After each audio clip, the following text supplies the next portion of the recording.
નમસ્કાર મિત્રો, હું ડોક્ટર હર્ષભાઈની ડેન્ટલ સર્જન. આપણી સાથે પાલિતાણાથી એક પેશન્ટ છે. થોડું મોઢું ઓછું ખુલે છે અને માઉથ ઓપનિંગ થોડું રિડ્યુસ છે.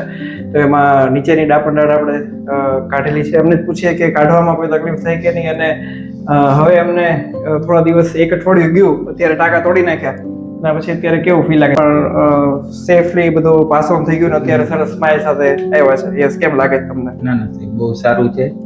દાઢનું તમે જે ઓપરેશન કરીને કાઢી તો એ દુખાવો નહોતો થયો, પણ પછી 2 દિવસ પછી જોતો, પણ તોય તમને ફોન કરી, તમે ફોનમાં જવાબ સારો આપ્યો અને બહુ સારું થયું. એટલે થોડું મોઢું ઓછું ખુલતું હોય એટલે જે ખેંચાણ લાગ્યું હોય એના હિસાબે થોડું ઘણું પેઇન 1-2 દિવસથી 3 દિવસ જેવું રહેતું હોય.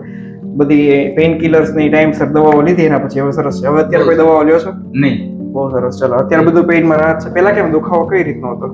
દુખાવામાં એવું થતું સાહેબ કે જમીનો અને મોઢું છે ને, સુવામાં કે એમાં તકલીફ થઈ જાય, તે બહુ દુખતું. ખાતા એમ થઈ જાય કે હવે નથી જમવું. રાઈટ. હવે પરફેક્ટ છે. ઓકે, ચલો સરસ, એક લાઈક કરી દઈએ. Okay, thank you.